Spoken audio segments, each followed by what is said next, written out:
And we're live on match day as Doug reaches for a buffalo wing. He's got it! Oh, and he's gone for a can of Pepsi too! What a finish! There's no doubt about it. It just tastes better. Match days deserve Pepsi. Hay historias que comienzan con aplausos y otras que comienzan con lágrimas. La historia del personaje bíblico Benjamín no empieza en un palacio ni en un campo de victoria. Comienza en el camino, en medio del dolor, cuando su madre muere al darle vida. Nace marcado por la pérdida, rodeado de miedo, creciendo bajo la sombra de un pasado que no eligió. Y tal vez tú entiendas eso. Tal vez también has sentido que tu historia comenzó en circunstancias difíciles. Tal vez cargas con ausencias, con heridas, con momentos que marcaron tu identidad. Pero aquí está la verdad poderosa que atraviesa la vida de Benjamín. El dolor no tiene la última palabra. El niño llamado Hijo de mi aflicción fue renombrado Hijo de la mano derecha. Donde hubo pérdida, Dios escribió propósito. Donde hubo fragilidad, levantó fortaleza. Hoy no solo vamos a conocer su historia, vamos a descubrir cómo Dios transforma el dolor en destino y cómo esa misma esperanza puede hablar directamente a tu vida. Antes de comenzar esta poderosa historia, quiero invitarte a hacer algo muy importante. Si te apasionan las historias bíblicas contadas con profundidad, emoción y fidelidad a las Escrituras, suscríbete ahora mismo al canal y activa las notificaciones. De esta manera, no te perderás ninguna de las próximas historias que pueden fortalecer tu fe y tu conocimiento. Y quiero pedirte algo más. Deja un comentario escribiendo: el dolor no define mi destino. Con ese simple acto, no solo estarás participando, sino que estarás ayudando a que más personas encuentren este video, porque cada comentario le dice a la plataforma que este contenido vale la pena ser compartido. Tu suscripción y tu comentario pueden hacer que esta historia llegue a alguien que hoy necesita esperanza. Ahora sí, comencemos. 1. El nacimiento en medio del dolor, el último hijo de Jacob. Imagina el escenario conmigo. La caravana avanza lentamente por los caminos polvorientos de Canaán. No es un viaje cualquiera. Jacob ha salido de Betel después de haber renovado su pacto con Dios. El Señor le ha reafirmado la promesa hecha a Abraham e Isaac. Su descendencia sería numerosa y de él saldrían naciones y reyes. Hay esperanza en el aire, pero también incertidumbre. En medio de ese trayecto hacia Efrata, que más tarde sería llamada Belén, Raquel, la esposa amada de Jacob, entra en trabajo de parto. No es un parto sencillo. La Escritura lo dice con claridad. Fue un parto difícil. Las contracciones no cesan. El dolor aumenta. La caravana debe detenerse. En el silencio del campo abierto, lejos de una ciudad establecida, lejos de comodidades o refugios, Raquel lucha por dar vida mientras la suya se desvanece poco a poco. La escena es profundamente humana. Raquel, aquella mujer que había llorado durante años por no poder tener hijos, la misma que un día exclamó a Jacob: «Dame hijos, o si no, me muero». Ahora está dando a luz por segunda vez. Ya había tenido a José, el hijo del favor, el hijo del consuelo, y ahora en este momento límite trae al mundo a otro niño. Las parteras intentan animarla. La Biblia nos permite escuchar un pequeño eco de ese instante. Le dicen que no tema porque tiene un hijo. Hay vida. El niño ha nacido. Pero para Raquel ese nacimiento es también su despedida.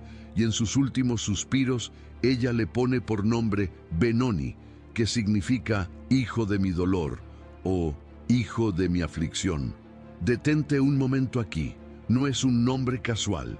En la cultura hebrea, el nombre no era solo una etiqueta, era identidad, era destino, era memoria. Raquel, consumida por el sufrimiento físico y consciente de que está muriendo, marca a su hijo con la huella del dolor que la atraviesa. Ese niño recién llegado al mundo, queda ligado al sufrimiento de su madre. Pero la historia no termina ahí. Jacob, el padre, el patriarca que ha experimentado encuentros sobrenaturales con Dios, que ha luchado con el ángel, que ha recibido un nuevo nombre, Israel, no permite que el dolor tenga la última palabra sobre su hijo. Él escucha el nombre que Raquel pronuncia, pero decide cambiarlo, y lo llama Benjamín. Benjamín significa hijo de la mano derecha, o hijo del lado derecho. En el pensamiento bíblico, la mano derecha simboliza autoridad, favor, fuerza, honor, cercanía especial. Es el lugar de privilegio. ¿Comprendes la profundidad de este acto? Raquel lo nombra desde el dolor. Jacob lo renombra desde la esperanza. Donde la madre vio aflicción, el padre vio destino. Donde hubo muerte, Jacob declara favor. En ese cambio de nombre hay una declaración silenciosa. El sufrimiento no definirá la identidad del niño. Raquel muere y es sepultada en el camino hacia Efrata. La Escritura señala que Jacob levantó un monumento sobre su sepulcro y ese monumento permaneció como testimonio. No fue una tumba olvidada, fue un lugar marcado, recordado, señalado. Cada vez que alguien pasaba por ese camino, sabía que allí descansaba Raquel. Imagina a Jacob contemplando aquella sepultura, el amor de su juventud, la mujer por la que trabajó 14 años, la que fue objeto de su preferencia. Ahora yace en tierra extranjera, en medio del camino, y a su lado un recién nacido. El contraste es abrumador. La vida comienza mientras otra vida termina. Benjamín crece entonces con una historia que precede su conciencia. Él no recordará el rostro de su madre, pero su nacimiento estará para siempre unido a ese momento de pérdida. Y aquí hay algo profundamente significativo desde el punto de vista espiritual. La vida de Benjamín empieza entre dos realidades: el dolor humano, la promesa divina. Porque este nacimiento no ocurre en cualquier momento, ocurre después de que Dios ha renovado su pacto con Jacob. Ocurre en el contexto de una familia escogida para convertirse en nación. Nada es casual. El último hijo de Jacob nace en el tránsito, en el movimiento, en el proceso. No nace en estabilidad, sino en camino. Y esto, sin añadir nada que la Escritura no diga, nos permite entender el ambiente. Israel aún no es una nación establecida, es una familia peregrina, sostenida por promesas.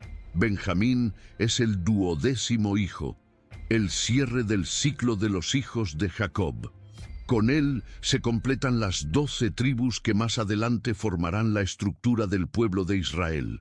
Su llegada no es un detalle menor, es el último eslabón de una cadena que comenzó con Abraham, y sin embargo, ese eslabón llega envuelto en lágrimas.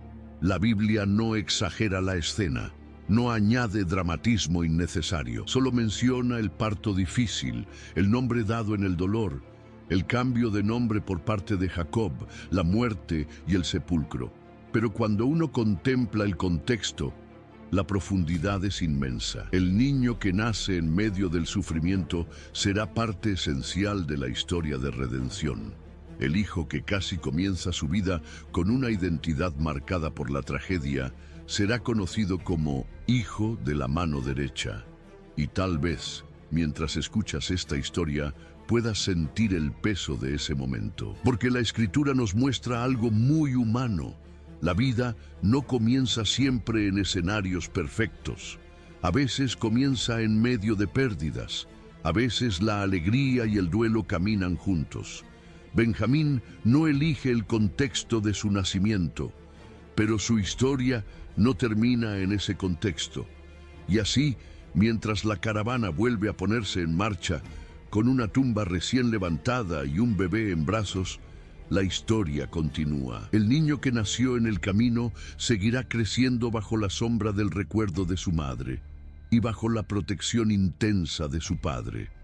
Pero eso ya prepara el terreno para lo que vendrá después. Porque cuando una vida comienza entre dolor y promesa, El desarrollo de esa vida no puede ser común. Y Benjamín, el hijo del dolor transformado en hijo de la mano derecha, apenas está dando su primer suspiro en la historia bíblica. 2. Un niño marcado por la ausencia, el crecimiento del último hijo de Raquel. Después de aquella escena estremecedora en el camino hacia Efrata, la caravana de Jacob continúa su viaje. La tumba de Raquel queda atrás, señalada con un monumento de piedra que Jacob levantó como memoria eterna. Pero aunque el sepulcro quedó en el camino, el recuerdo no quedó allí. El dolor viajó con ellos, y en medio de ese duelo silencioso crece un niño. Benjamín no conocerá el rostro de su madre, no escuchará su voz, no recordará su abrazo. Su historia comienza con una ausencia que él mismo no puede comprender, pero que marcará profundamente la vida de su padre. Imagina la tienda de Jacob por las noches. El patriarca, que ya ha vivido traiciones, huidas, reconciliaciones y encuentros con Dios, ahora sostiene en brazos al último hijo de su amada Raquel. Ese niño no es simplemente otro hijo. Es el último recuerdo vivo de la mujer por la que trabajó 14 años. Es el fruto final de aquel amor que marcó su juventud. La Escritura no describe cada detalle de la infancia de Benjamín, pero sí nos permite entender el ambiente en el que creció. Sabemos que Jacob amaba profundamente a los hijos de Raquel. Lo vimos claramente con José, y después de creer que José había muerto, ese amor protector se concentró todavía más en el menor. Benjamín crece rodeado de hermanos mayores: Rubén, Simeón, Leví, Judá, hombres fuertes, con carácter, con historia, algunos impulsivos, otros estratégicos, todos marcados por conflictos internos, y en medio de ellos el más pequeño. Ser el menor en una familia numerosa ya es un desafío. Pero ser el menor después de la pérdida de la madre y la supuesta muerte del hermano más cercano cambia completamente la dinámica. José y Benjamín compartían el mismo vientre. Eran hijos de Raquel. Cuando José fue vendido por sus hermanos, aunque Benjamín probablemente era demasiado pequeño para comprender lo ocurrido, el impacto en Jacob fue devastador. La Escritura dice que Jacob rasgó sus vestidos y lloró muchos días. Se negó a ser consolado.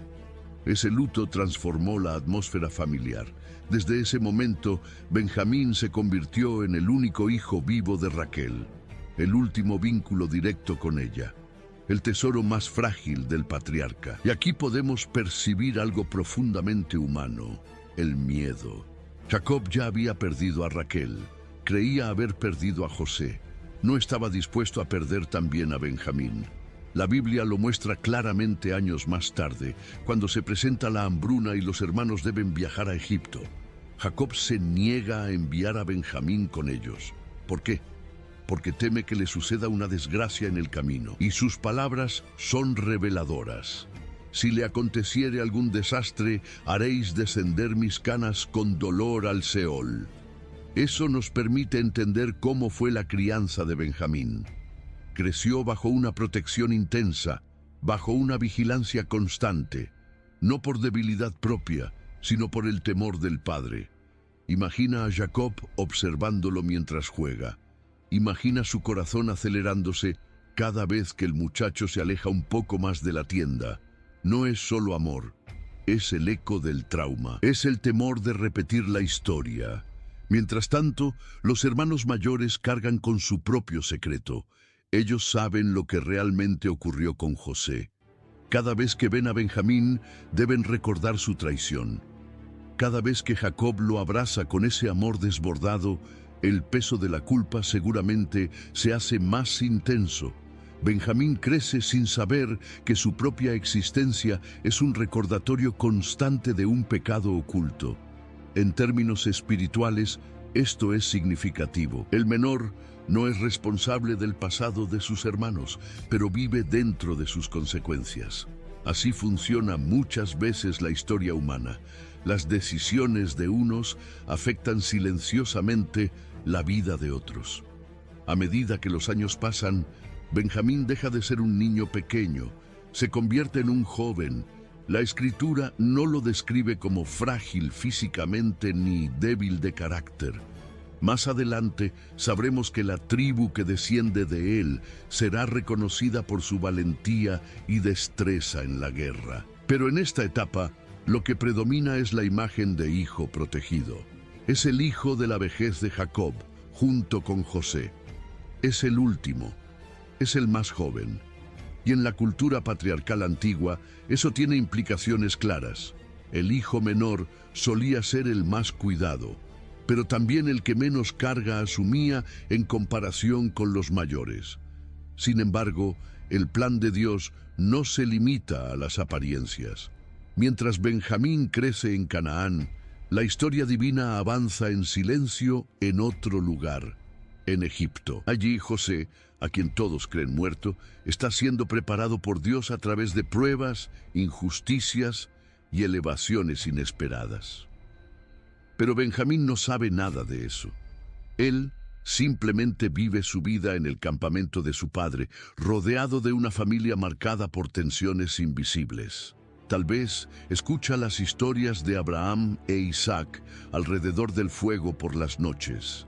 Tal vez aprende sobre el Dios que prometió multiplicar su descendencia. Tal vez contempla las estrellas, como lo hizo su abuelo, sin imaginar que él también forma parte de esa promesa. Lo que sí sabemos es que su identidad está profundamente ligada al afecto de su padre. Y esto prepara el terreno para el momento decisivo que vendrá después.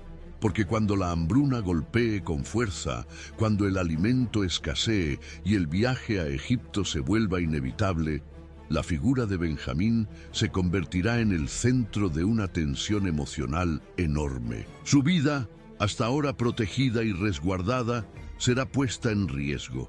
El hijo guardado en casa tendrá que salir al mundo. Y ese momento no solo revelará el corazón de Jacob, sino también el verdadero arrepentimiento o la falta de él en sus hermanos. Así, la infancia y juventud de Benjamín, marcadas por la ausencia de su madre y la protección intensa de su padre, no son un simple detalle biográfico. Son la preparación silenciosa para una prueba que cambiará la historia de la familia de Israel. Porque el niño nacido en el dolor ahora está a punto de convertirse en el eje de una restauración familiar que solo Dios podía orquestar. 3. La hambruna y el viaje a Egipto. El momento en que el hijo protegido debe partir. Los años han pasado. Benjamín ya no es el niño pequeño que dependía de los brazos de su padre. Es un joven que ha crecido bajo la sombra protectora de Jacob, rodeado de hermanos mayores y de una historia familiar marcada por pérdidas y secretos. Pero ahora el escenario cambia. La tierra de Canaán comienza a secarse. Stitch Fix. Stop shopping. Get styled. Not today, sweatpants.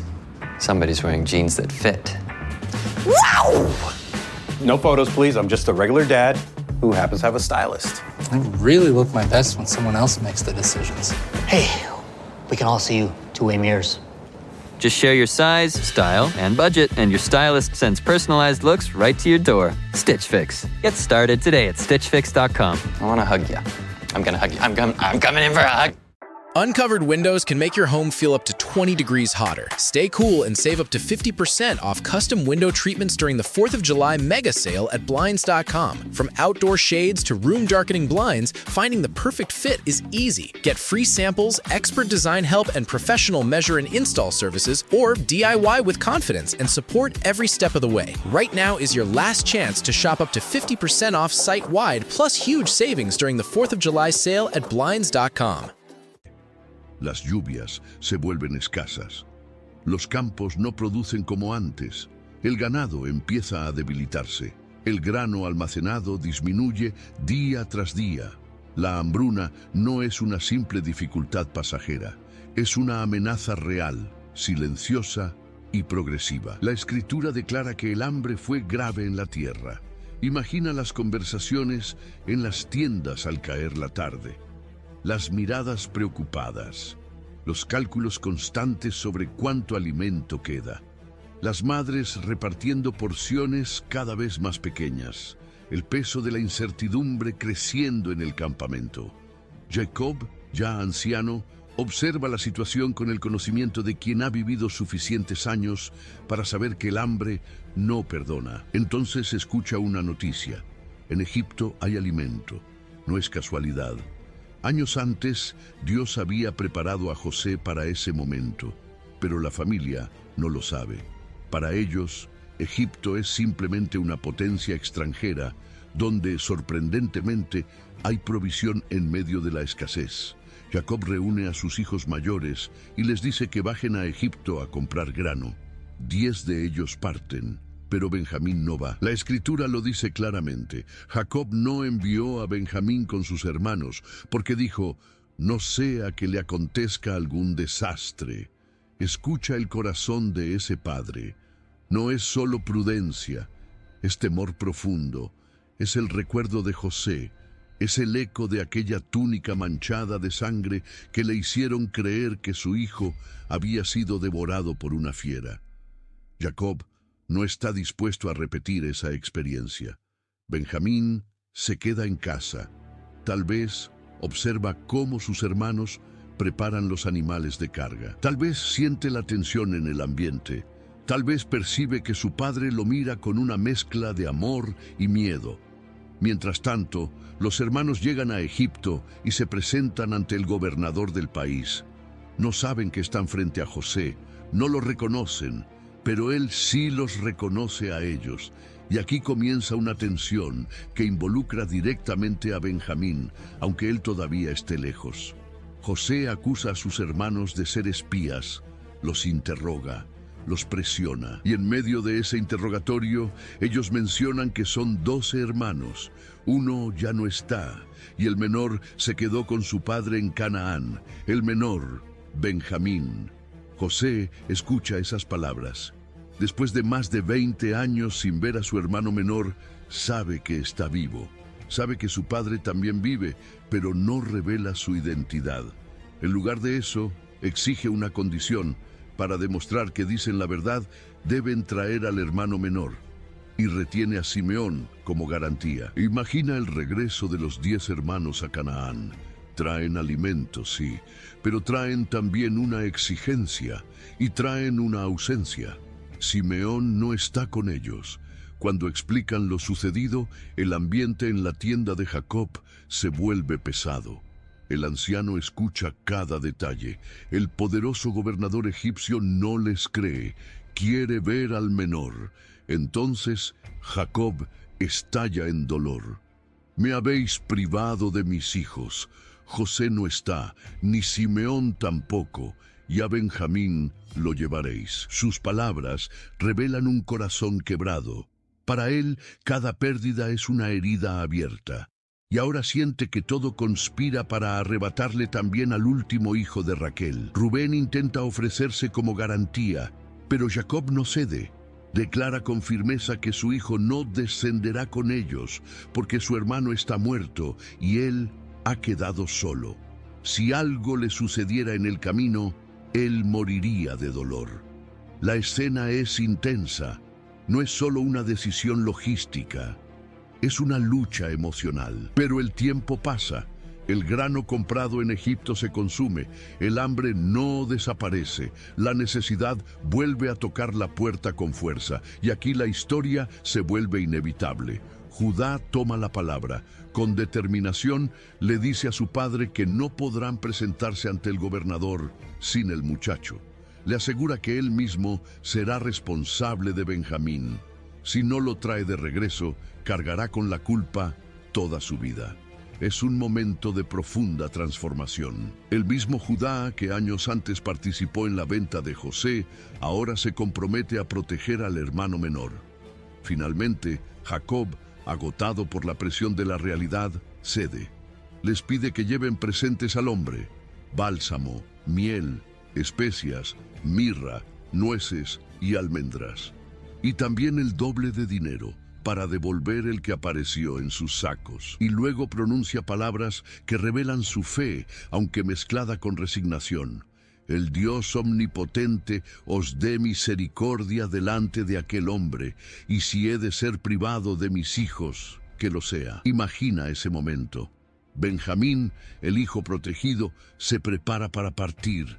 Tal vez su padre lo abraza con fuerza, tal vez sus manos tiemblan ligeramente, tal vez sus ojos se llenan de lágrimas mientras lo despide. El joven que siempre fue resguardado ahora debe enfrentar el viaje más importante de su vida. El camino hacia Egipto no es corto. Son días atravesando desiertos, cargando provisiones, avanzando bajo el sol implacable, y en el corazón de Jacob queda una mezcla de fe y temor. Benjamín camina hacia un destino que desconoce. No sabe que está a punto de reencontrarse con el hermano que todos creen muerto. No sabe que su presencia será la llave que abrirá una restauración familiar. No sabe que será el centro de una prueba diseñada para revelar el verdadero arrepentimiento de sus hermanos. Pero el plan de Dios avanza. El hijo, nacido en el dolor, criado bajo protección, ahora desciende a Egipto en medio de la necesidad. Y en ese descenso, no solo se juega la supervivencia de una familia, sino el cumplimiento de un propósito mayor. Porque lo que está por suceder no es simplemente una compra de alimento, es el comienzo de una revelación que cambiará para siempre la historia de Israel. 4. El reencuentro silencioso. Cuando José ve a Benjamín por primera vez, ahora imagina la escena. Después de días de viaje, atravesando caminos áridos y cruzando las fronteras del territorio egipcio, los hijos de Jacob llegan nuevamente ante el gobernador del país. Ya no es la primera vez. Ya conocen la severidad de aquel hombre. Ya han sentido el peso de sus palabras y la autoridad de su presencia. Pero esta vez algo es diferente. Entre ellos está Benjamín, el menor, el hijo de la mano derecha, el último recuerdo vivo de Raquel.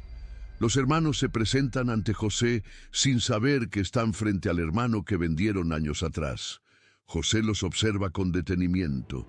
Su mirada recorre cada rostro conocido, pero entonces sus ojos se detienen y lo ve. La Escritura dice que José alzó sus ojos y vio a Benjamín, su hermano, hijo de su madre. No es un detalle menor que el texto subraye hijo de su madre. En una familia compuesta por hijos de distintas esposas y siervas, ese vínculo era único. Benjamín no era simplemente otro hermano, era sangre directa de Raquel, era el eco de su madre, era el recuerdo vivo de la tienda donde ambos crecieron juntos antes de que todo cambiara. Han pasado más de 20 años. José fue vendido siendo joven. Benjamín era apenas un niño. Ahora está frente a él, ya crecido, con el rostro formado, con la mirada firme, con la madurez de quien ha atravesado años de escasez y cuidado paternal. Pero Benjamín no reconoce a José. Para él, el gobernador es un hombre egipcio poderoso, vestido con ropas de autoridad, hablando a través de intérpretes, rodeado de servidores. No hay rasgos familiares que identifique, no hay señales que lo hagan sospechar. Pero José sí lo reconoce. Y en ese instante ocurre algo profundamente humano. José pregunta: ¿es este vuestro hermano menor de quien me hablasteis? Luego se dirige directamente a Benjamín y dice: Dios tenga misericordia de ti, hijo mío. Esa expresión es significativa. Hijo mío. No lo llama hermano en público. No revela su identidad. Pero hay ternura contenida en esas palabras. Imagina el conflicto interno que atraviesa a José en ese momento. Aquel joven que fue arrojado a una cisterna, vendido como esclavo, llevado a tierra extranjera, acusado falsamente, encarcelado injustamente, ahora está frente al único hermano que no participó en su traición. Y lo que ocurre a continuación revela la profundidad de su emoción. La Escritura declara que José se conmovió profundamente por su hermano. Su corazón se estremeció. La emoción fue tan intensa que buscó un lugar donde llorar. No pudo contenerse. Entró en su cámara y lloró allí. Detente en ese detalle. No es una lágrima ligera, no es una emoción superficial, es un llanto que lo obliga a retirarse. Un llanto acumulado durante décadas, un llanto que mezcla recuerdo, pérdida, restauración y amor fraternal. Benjamín no ve ese momento. Los hermanos tampoco. Es un llanto privado, pero es real. Después de llorar, José se lava el rostro y vuelve a salir. Se domina. Recupera la compostura, porque aún no ha llegado el momento de revelar la verdad. Y entonces ocurre el banquete. José ordena que los hermanos coman con él. Para los hijos de Jacob, esto es desconcertante. Primero fueron acusados de espías, luego su dinero apareció misteriosamente en sus sacos. Ahora son invitados a comer en la casa del gobernador. El temor los invade. Piensan que quizás serán tomados como esclavos por causa del dinero. Pero la situación toma otro rumbo. Los egipcios comen aparte, porque para ellos era abominación comer con hebreos. Esta separación cultural está claramente reflejada en el texto. José, aunque es hebreo, está en la posición de gobernador egipcio, sentado aparte. Los hermanos están juntos, ordenados según su edad. Y aquí ocurre algo sorprendente.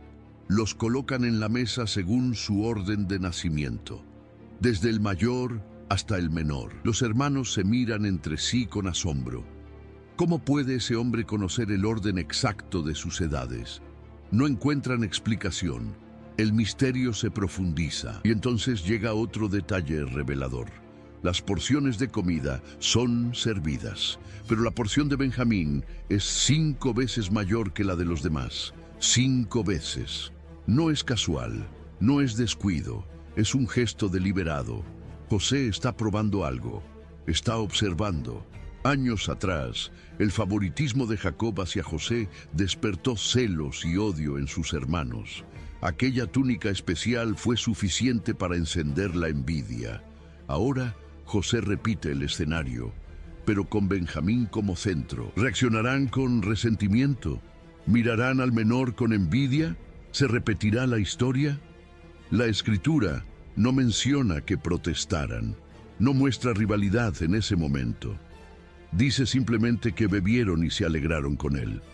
Es un detalle sutil, pero significativo. Hay una transformación en proceso. Los mismos hombres que no soportaron el favoritismo ahora parecen aceptar con tranquilidad el honor especial dado al menor. Mientras tanto, Benjamín probablemente no entiende la magnitud de lo que está ocurriendo. Está sentado frente al hombre más poderoso de Egipto. Recibe una porción abundante. Es tratado con favor, pero ignora que el hombre que lo mira con tanta intensidad es su... Hey, it's Ryan Reynolds here from Mint Mobile. Now, I was looking for fun ways to tell you that Mint's offer of unlimited premium wireless for $15 a month is back. So I thought it would be fun if we made $15 bills. But it turns out that's very illegal. So there goes my big idea for the commercial. Give it a try at mintmobile.com/switch. Upfront payment of $45 for 3 months, $90 for 6 months, or $180 for 12-month plan required. $15 per month equivalent. Taxes and fees extra. Initial plan term only. Greater than 50 gigabytes may slow when network is busy. See terms. propio hermano, al que creyó muerto, y aquí se percibe la tensión divina de la escena. Dios está orquestando cada detalle. El encuentro no es accidental. La emoción contenida de José no es debilidad, es parte del proceso de restauración. La generosidad hacia Benjamín no es simple hospitalidad, es una prueba cuidadosamente diseñada. El hijo protegido de Jacob ahora está en el centro de un escenario que definirá el destino de toda la familia. El reencuentro aún no es público. Aún no hay abrazos abiertos ni revelaciones claras. Todo es silencio, observación, contención, pero algo está a punto de cambiar, porque después de este banquete vendrá una prueba aún más profunda. Una situación que pondrá en riesgo a Benjamín directamente. Una escena que obligará a los hermanos a elegir entre repetir su pecado o demostrar que han cambiado. Y cuando eso ocurra, el hijo nacido en el dolor se convertirá en la pieza clave para revelar la verdadera condición del corazón de sus hermanos. La historia avanza. El llanto privado de José prepara el camino para una revelación pública que está cada vez más cerca. Antes de continuar con esta parte tan impactante de la historia, quiero pedirte algo muy importante. Tómate un segundo ahora mismo y verifica si ya estás suscrito al canal. A veces vemos el contenido, nos emociona, pero olvidamos suscribirnos. Si aún no lo has hecho, este es el momento. Y si esta historia está tocando tu corazón, compártela. Envíala a un amigo, a un familiar, a alguien que necesite escuchar que el dolor no es el final. Con ese simple gesto estarás ayudando a que más personas encuentren este video. Cada vez que compartes, haces que este mensaje llegue más lejos. Sigamos, porque lo que viene ahora es aún más profundo. 5. La copa en el saco.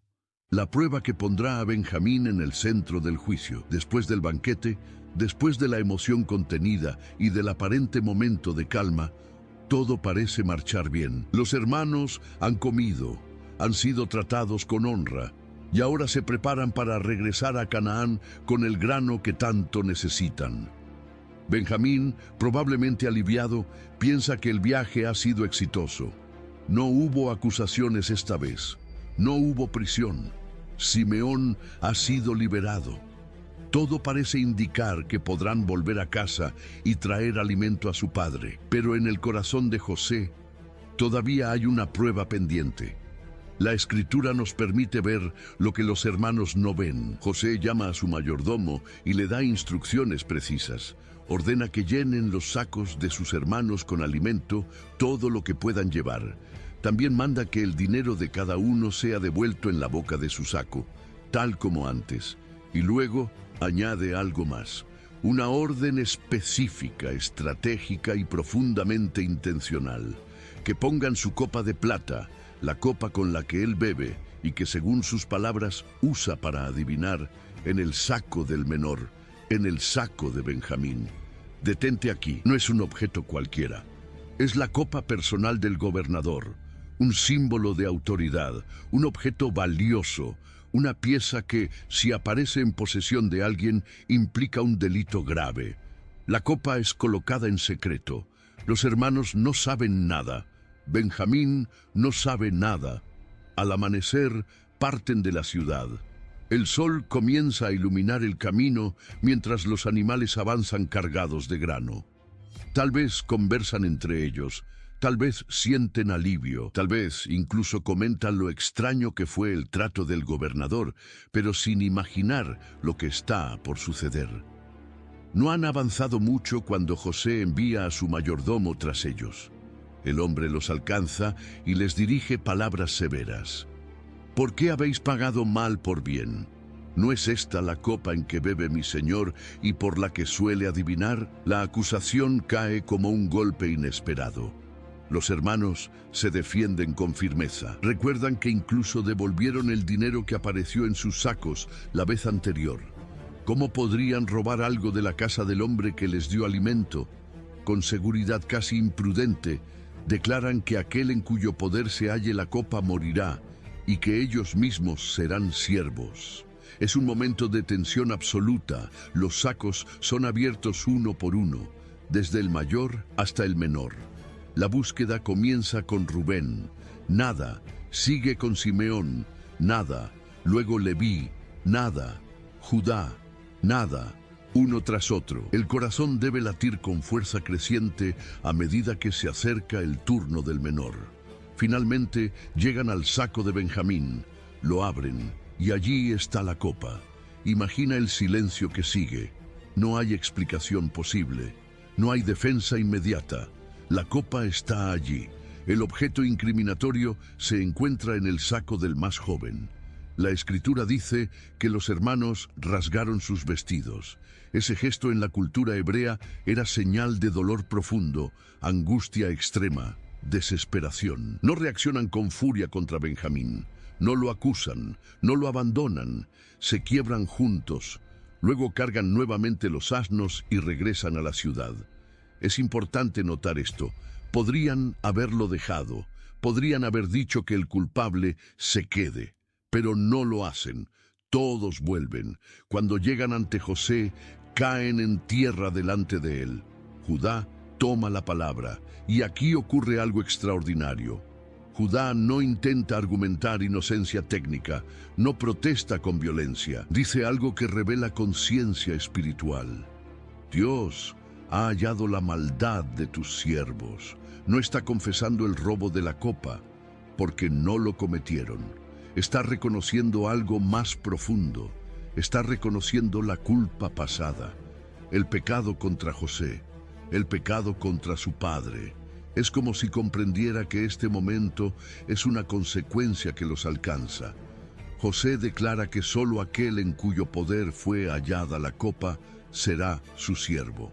Los demás pueden volver en paz a su padre. Escucha esa oferta.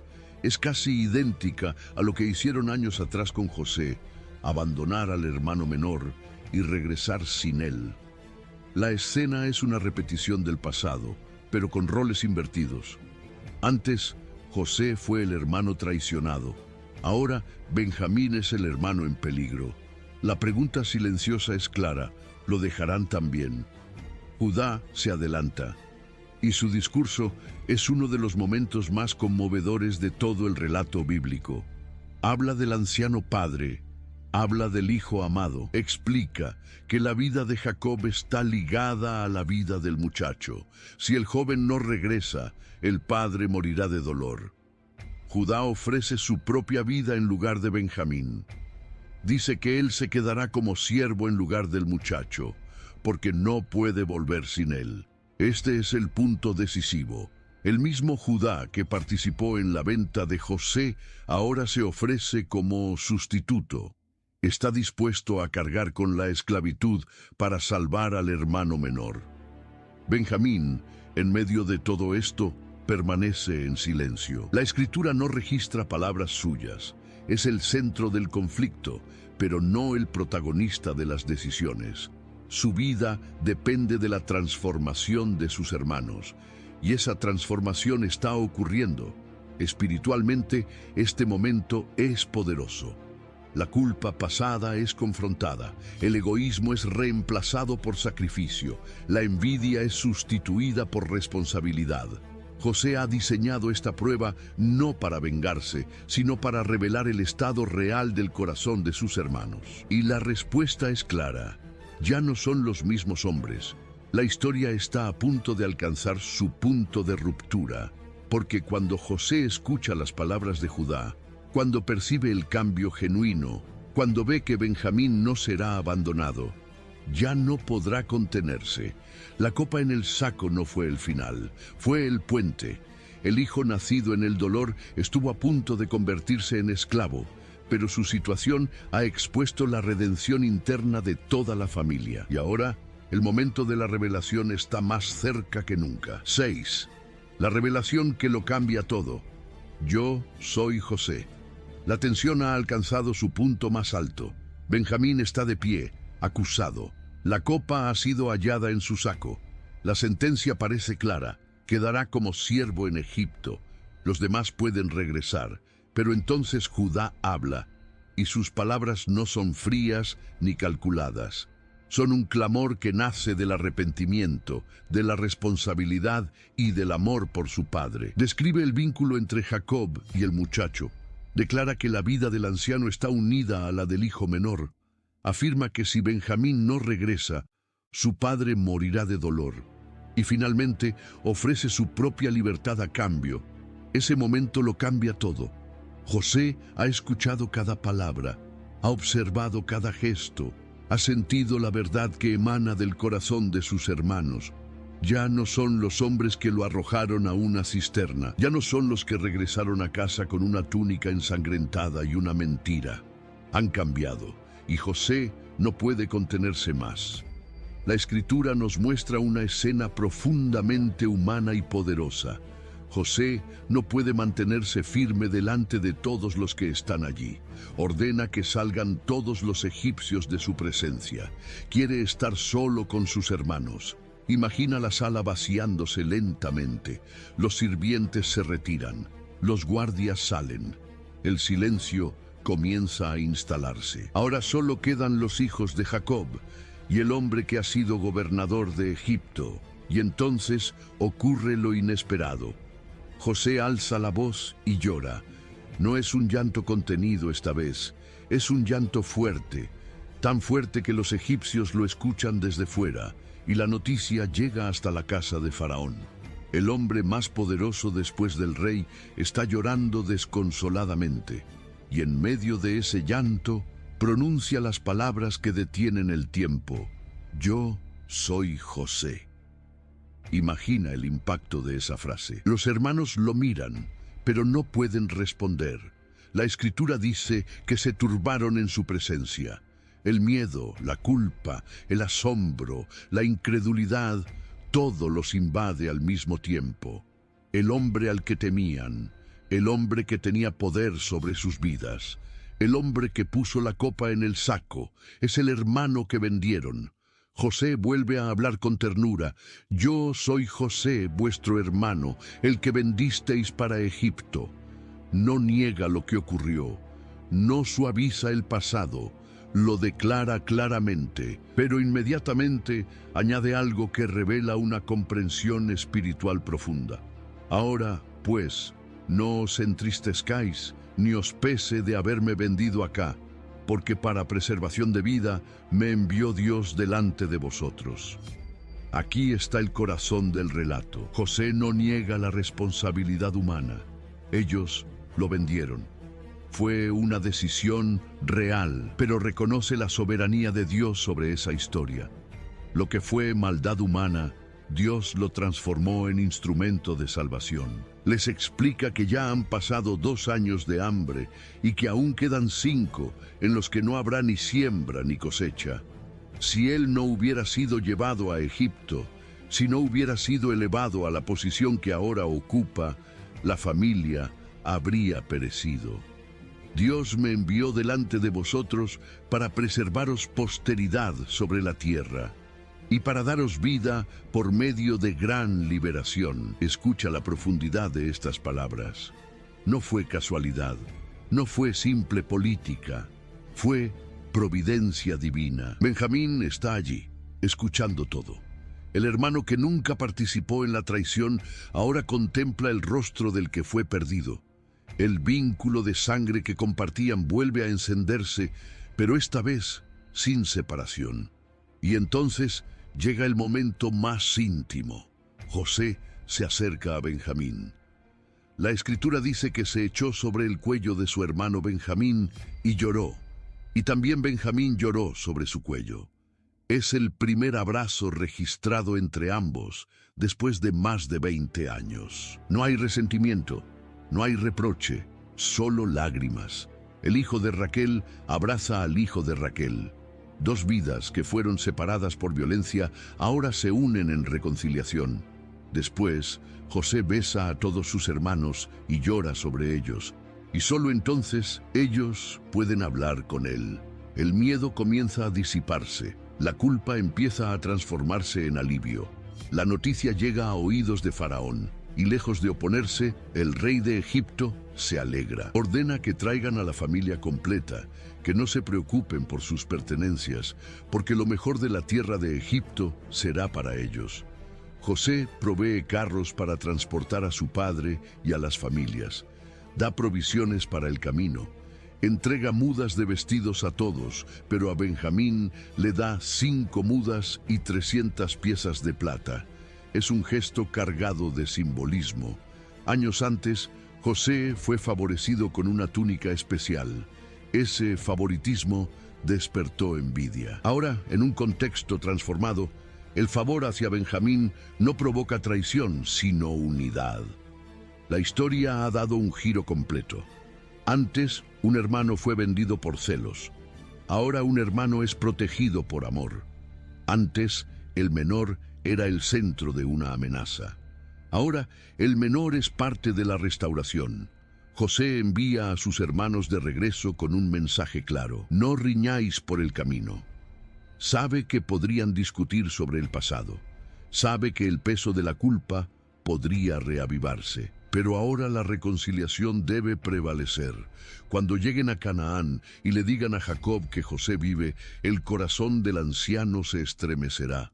Al principio no lo creerá, pero cuando vea los carros enviados desde Egipto, su espíritu revivirá.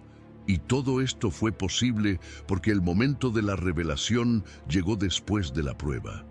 Benjamín estuvo al borde de la esclavitud. La familia estuvo al borde de la ruptura definitiva. Pero Dios estaba escribiendo una historia más grande. El abrazo entre José y Benjamín no es solo un reencuentro fraternal, es el inicio de una nueva etapa para toda la casa de Israel, porque ahora no solo tienen alimento, tienen restauración, y lo que viene a continuación no será simplemente un regreso a casa, sino un traslado que cambiará el rumbo de la nación entera. 7. El descenso a Egipto, Benjamín y la mudanza que cambiaría el destino de Israel. Después del abrazo, después de las lágrimas y de la revelación que estremeció el corazón de los hijos de Jacob, comienza una nueva etapa. Ya no se trata solo de supervivencia frente a la hambruna. Ahora se trata de una transición histórica. Los hermanos regresan a Canaán con una noticia que parece imposible. José vive. Imagínate ese momento. Llegan al campamento, se acercan a su padre. Sus rostros reflejan una mezcla de emoción y solemnidad. Le anuncian que el hijo que creyó muerto durante décadas no solo está vivo, sino que es gobernador de toda la tierra de Egipto.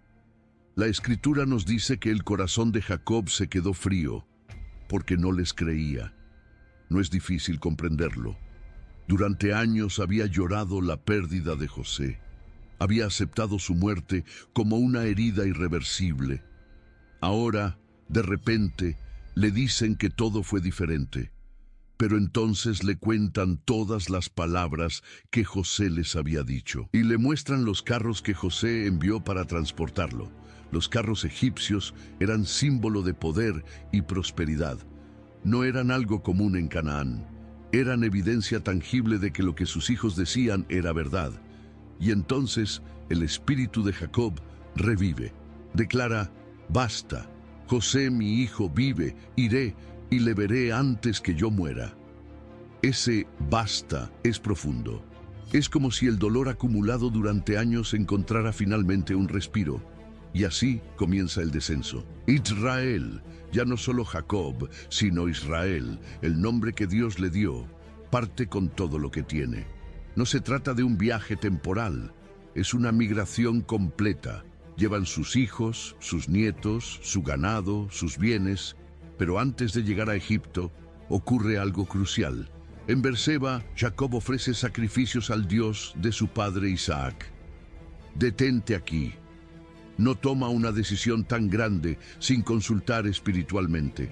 Egipto representa provisión, sí, pero también representa un cambio radical. La promesa de Dios estaba ligada a la tierra de Canaán. ¿Es correcto descender a otra nación? Esa noche, Dios habla en visiones a Israel y lo llama por su nombre. Jacob, Jacob. Él responde: heme aquí. Y Dios le dice: yo soy Dios, el Dios de tu padre. No temas descender a Egipto, porque allí haré de ti una gran nación. Yo descenderé contigo a Egipto, y yo también te haré volver. Estas palabras son fundamentales.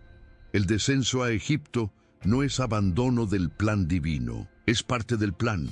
Dios mismo promete acompañarlo, y promete que la historia no terminará allí. Con esa seguridad, la familia continúa su camino. Entre ellos está Benjamín. Ya no es el niño protegido, ya no es el joven acusado injustamente. Ahora es parte activa de un movimiento histórico que definirá generaciones. La Escritura enumera los nombres de los hijos y descendientes que bajaron a Egipto. Entre ellos aparecen los hijos de Benjamín: Bela, Bequer, Asbel, Gera, Naamán, Ehi, Ros, Mupim, Upim y Ard. Esto nos muestra algo importante. Benjamín ya tiene descendencia. Ya no es simplemente el menor de los hermanos, es padre. Su linaje comienza a tomar forma. El hijo nacido en el dolor ahora es patriarca de una familia dentro de la familia.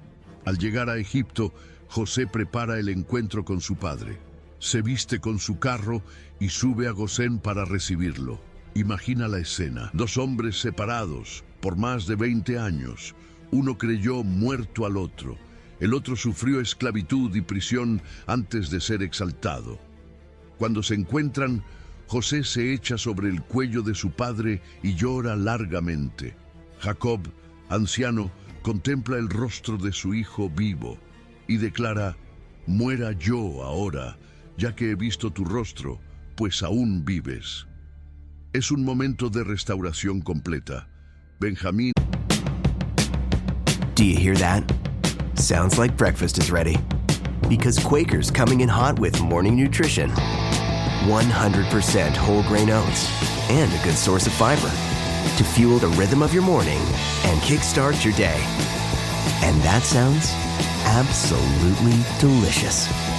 Fuel to start whatever's next. Quaker, official sponsor of FIFA World Cup 26. Starting a business can seem like a daunting task, unless you have a partner like Shopify. They have the tools you need to start and grow your business. From designing a website to marketing to selling and beyond, Shopify can help with everything you need. There's a reason millions of companies like Mattel, Heinz, and Allbirds continue to trust and use them. With Shopify on your side, turn your big business idea into... Sign up for your $1 per month trial at shopify.com/special offer. Está allí, testigo de la reconciliación entre padre e hijo. El joven que creció bajo el miedo de Jacob ahora ve a su padre liberado de ese temor. La familia se establece en la tierra de Gosén, la mejor parte para el ganado, separada de los egipcios, ya que estos consideraban abominación a los pastores. José actúa con sabiduría política y espiritual. Presenta a sus hermanos ante Faraón. Les aconseja declarar que son pastores desde su juventud para que puedan habitar en Gosén. Faraón acepta, les concede la tierra. Así, la casa de Israel se establece en Egipto. Lo que comenzó como un viaje por causa del hambre se convierte en el inicio de un periodo decisivo en la historia bíblica. Benjamín ahora vive en Egipto bajo la protección de su hermano gobernador. No hay acusación, no hay amenaza, hay provisión abundante, la hambruna continúa, pero la familia está segura. Espiritualmente, este momento es crucial. Dios ha preservado la línea de la promesa. Ha transformado la traición en salvación. Ha llevado a la familia a un lugar donde crecerán en número. Benjamín, el último hijo de Jacob, forma parte de esa expansión. Su descendencia se multiplicará en esa tierra extranjera. Pero también debemos recordar algo que Dios ya anunció. Egipto no sería el destino final. Allí crecerían, allí se convertirían en nación, pero también enfrentarían opresión. Por ahora, sin embargo, la escena es de estabilidad y esperanza.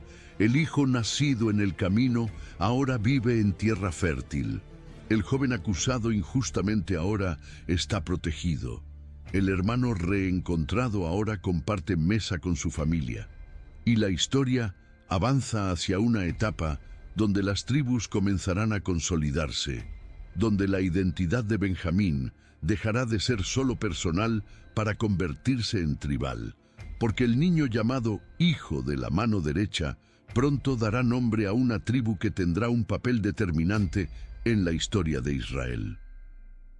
8. Los hijos de Benjamín, el nacimiento de una tribu y la profecía del lobo. Con la familia ya establecida en la tierra de Gosén, en Egipto, comienza una etapa de crecimiento silencioso pero decisivo.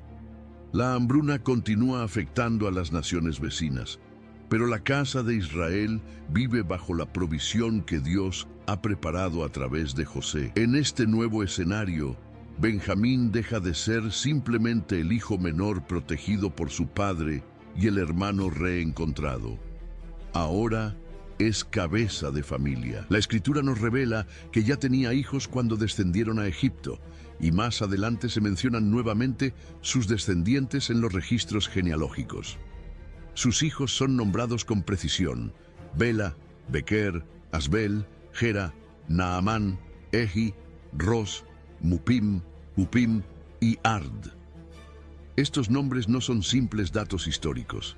En el contexto bíblico, cada nombre representa una rama que dará forma a una tribu. Benjamín, el hijo nacido en el dolor, ahora es origen de un linaje que crecerá con fuerza en tierra extranjera. Imagínalo en Gosén, estableciendo su tienda, organizando su ganado, viendo correr a sus hijos entre los campamentos. Ya no es el joven llevado a Egipto bajo temor. Es parte activa de una comunidad que comienza a multiplicarse. La promesa hecha a Abraham, haré de ti una gran nación, empieza a materializarse en cifras concretas, en familias, en generaciones. Con el paso de los años, Israel envejece. Jacob, ahora llamado Israel, sabe que su tiempo se acerca. Reúne a sus hijos para bendecirlos y declarar sobre ellos palabras proféticas que definirán el carácter y el destino de cada tribu. Y cuando llega el turno de Benjamín, las palabras son impactantes. Benjamín es lobo arrebatador. A la mañana comerá la presa y a la tarde repartirá los despojos. Detente en esa imagen, un lobo, no un animal débil. No una figura pasiva. Un lobo es símbolo de fuerza, agilidad, determinación y capacidad de ataque. No se trata de violencia descontrolada, sino de vigor y destreza. El mismo hijo, que fue protegido con temor por su padre, es descrito ahora como un depredador fuerte. La profecía no es casual, no es un elogio superficial, es una revelación del carácter que marcará a su tribu. El lobo arrebatador sugiere valentía en la batalla, sugiere determinación en tiempos de conflicto. Indica que de esta tribu surgirán hombres capaces de enfrentar desafíos con intensidad. Y así será. Más adelante, cuando Israel salga de Egipto y sea contado en el desierto, la tribu de Benjamín aparecerá como una de las tribus guerreras. En los registros del libro de Números se mencionan sus cifras, mostrando que la descendencia del hijo menor no fue pequeña ni insignificante. El hijo del dolor se convierte en padre de una tribu fuerte. Hay algo profundamente significativo aquí. Benjamín nació en un contexto de pérdida. Su vida comenzó con la muerte de su madre. Creció bajo la sombra del miedo de su padre. Fue puesto en peligro en Egipto con la acusación de la copa. Y sin embargo, la palabra profética sobre él no es fragilidad, es fortaleza. No es debilidad, es intensidad. Dios no define el destino de Benjamín por su origen doloroso, sino por el propósito que tiene para su descendencia. Mientras Jacob pronuncia estas palabras, está cerrando un ciclo, está transmitiendo identidad, está sellando el carácter espiritual de cada hijo. Benjamín escucha. Quizá no comprende completamente el alcance de esa imagen del lobo, pero la historia demostrará que no fue una metáfora vacía. En generaciones posteriores, la tribu de Benjamín será conocida por su habilidad en el combate, especialmente con la honda y con la mano izquierda. Serán hombres precisos, ágiles, estratégicos. Pero en este momento, todo está apenas comenzando. Israel muere en Egipto, pero antes de morir, reafirma la promesa de que Dios sacará a su pueblo de esa tierra. Pide que sus huesos sean llevados de regreso a Canaán. La familia continúa creciendo. Los hijos de Benjamín forman clanes. Las tiendas se multiplican. La tribu empieza a consolidarse como parte de una nación en formación. Espiritualmente, esta etapa es silenciosa pero poderosa. No hay grandes batallas aún, no hay reyes, no hay conquistas, solo crecimiento. Y muchas veces, los momentos más determinantes en la historia de Dios no son los más ruidosos, sino los más constantes. Benjamín, el último hijo de Jacob, ya no es una figura secundaria en la narrativa. Es raíz de una tribu que llevará su nombre a lo largo de generaciones. Y esa tribu no solo existirá, tendrá un papel decisivo en momentos cruciales de la historia de Israel, porque el lobo arrebatador aún no ha mostrado completamente su fuerza. La historia avanza hacia el tiempo del Éxodo, hacia el desierto, hacia la formación formal de las tribus bajo la dirección de Moisés. Y allí, la descendencia de Benjamín comenzará a manifestar con claridad el carácter anunciado en aquella bendición profética. Antes de seguir adelante con esta parte tan intensa de la historia, quiero hacer una pequeña pausa contigo. Si este contenido está aportando valor a tu vida, suscríbete al canal ahora mismo. Tu suscripción nos permite seguir creando historias bíblicas profundas, fieles y transformadoras. Y no olvides dejar tu me gusta en este video. Puede parecer un gesto pequeño, pero tiene un impacto enorme.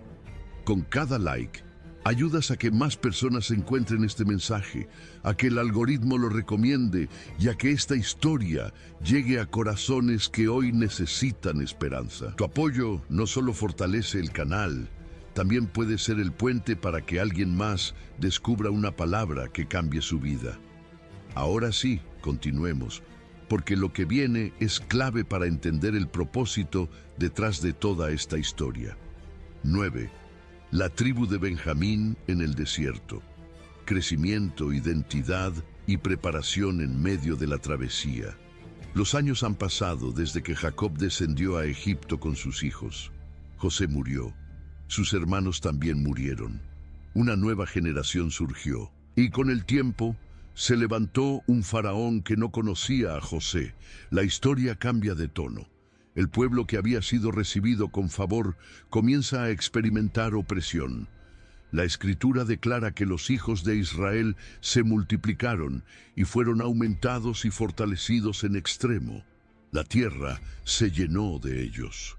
Entre esas tribus que crecían estaba la descendencia de Benjamín, los hijos del menor, los nietos, los bisnietos, generación tras generación, creciendo bajo el cielo egipcio, trabajando en condiciones cada vez más duras, pero manteniendo la identidad transmitida por sus padres.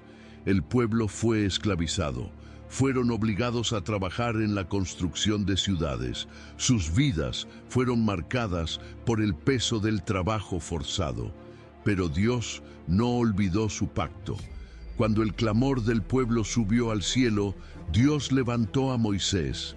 Las plagas cayeron sobre Egipto. La noche de la Pascua marcó un antes y un después. Y finalmente, el pueblo salió. Imagina ese momento. Cientos de miles de personas marchando fuera de Egipto, llevando consigo lo que podían cargar. Familias enteras, niños, ancianos, ganado, entre ellos la tribu de Benjamín.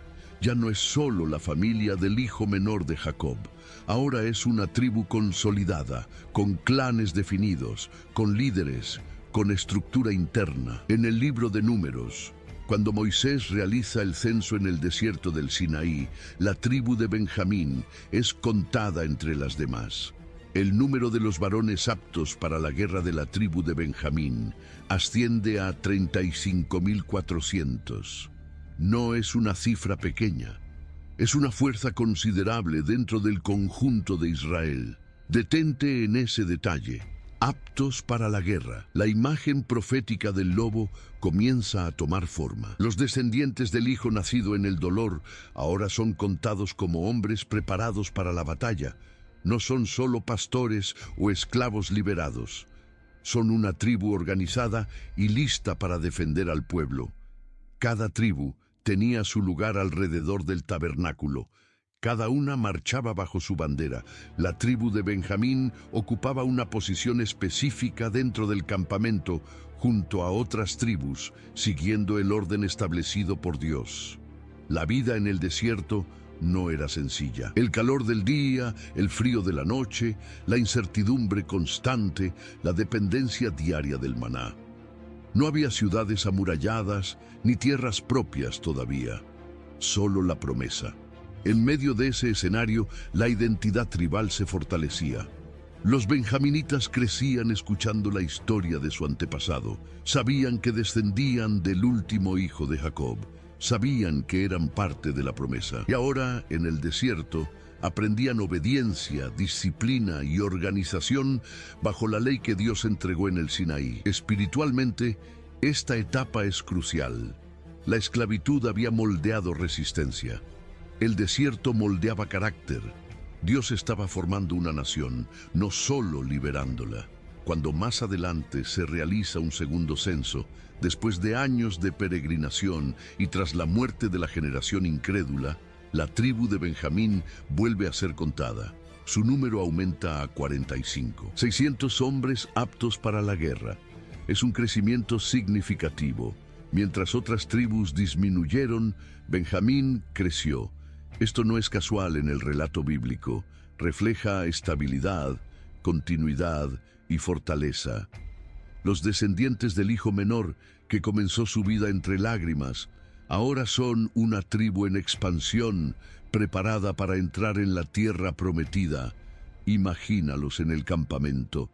Hombres jóvenes entrenando con armas rudimentarias, padres enseñando a sus hijos la historia del Éxodo, madres transmitiendo las promesas de Abraham, ancianos recordando el relato de José, de Egipto, de la copa en el saco.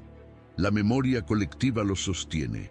Cada tribu tenía su propio carácter, y la de Benjamín comenzaba a destacarse por su determinación. Aún no habían entrado en batalla formal contra las naciones de Canaán, pero estaban siendo preparados para ese momento.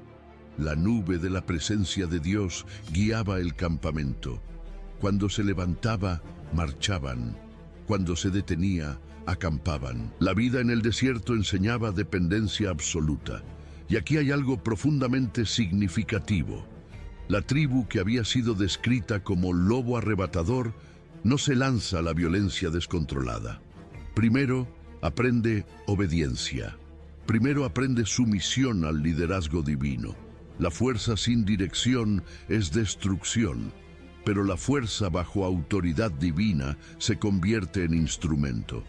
El hijo de la mano derecha, a través de su descendencia, comienza a manifestar el carácter profetizado. Y mientras el pueblo se acerca finalmente a la frontera de Canaán, la historia de Benjamín entra en una nueva fase, porque pronto esa tribu no solo será contada en el desierto, recibirá herencia, ocupará territorio estratégico y demostrará que la palabra pronunciada por Jacob no fue simbólica, sino anticipación de un destino real.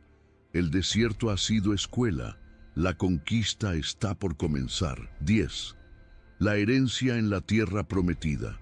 El territorio de Benjamín y su posición estratégica. Después de 40 años de travesía en el desierto, después de la muerte de Moisés y bajo el liderazgo de Josué, el pueblo de Israel finalmente cruza el Jordán.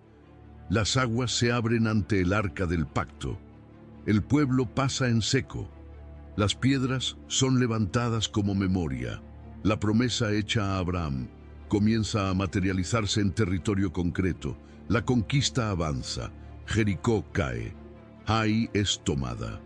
Las campañas militares se suceden, y una vez que la tierra ha sido sometida en gran parte, llega el momento crucial, la distribución de la herencia.